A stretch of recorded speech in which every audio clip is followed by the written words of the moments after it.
The Lord said to Moses, "Command the Israelites to send away from the camp anyone who has a defiling skin disease or a discharge of any kind, or who is ceremonially unclean because of a dead body.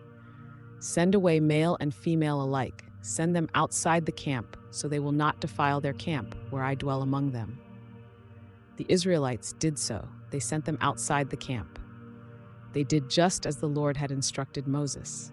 The Lord said to Moses, "Say to the Israelites, any man or woman who wrongs another in any way, and so is unfaithful to the Lord, is guilty and must confess the sin they have committed.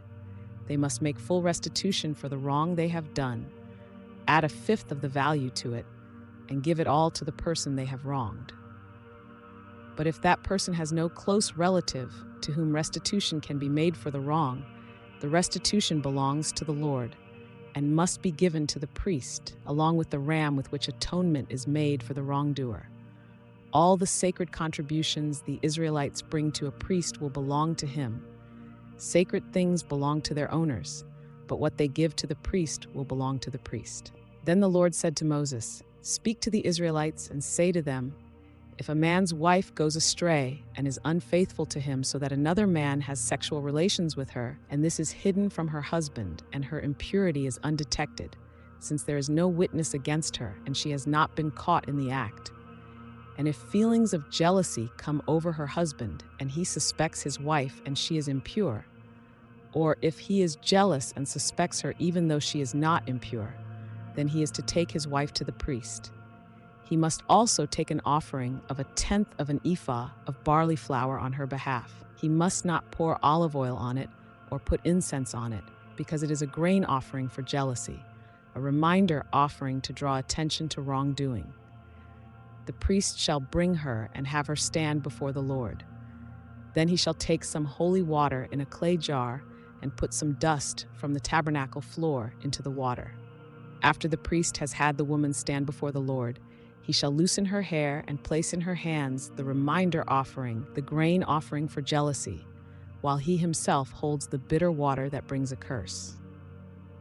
Then the priest shall put the woman under oath and say to her, "If no other man has had sexual relations with you, and you have not gone astray and become impure while married to your husband, may this bitter water that brings a curse not harm you. But if you have gone astray while married to your husband, and you have made yourself impure by having sexual relations with a man other than your husband, here the priest is to put the woman under this curse.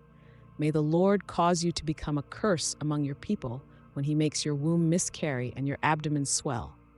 May this water that brings a curse enter your body so that your abdomen swells or your womb miscarries." Then the woman is to say, "Amen, so be it." The priest is to write these curses on a scroll and then wash them off into the bitter water. He shall make the woman drink the bitter water that brings a curse, and this water that brings a curse and causes bitter suffering will enter her. The priest is to take from her hands the grain offering for jealousy, wave it before the Lord, and bring it to the altar. The priest is then to take a handful of the grain offering as a memorial offering and burn it on the altar. After that, he is to have the woman drink the water. If she has made herself impure and been unfaithful to her husband, this will be the result. When she is made to drink the water that brings a curse and causes bitter suffering, it will enter her. Her abdomen will swell, and her womb will miscarry, and she will become a curse.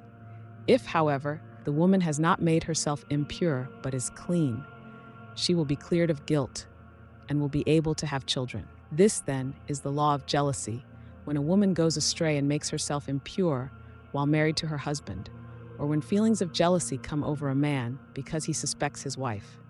The priest is to have her stand before the Lord and is to apply this entire law to her. The husband will be innocent of any wrongdoing, but the woman will bear the consequences of her sin.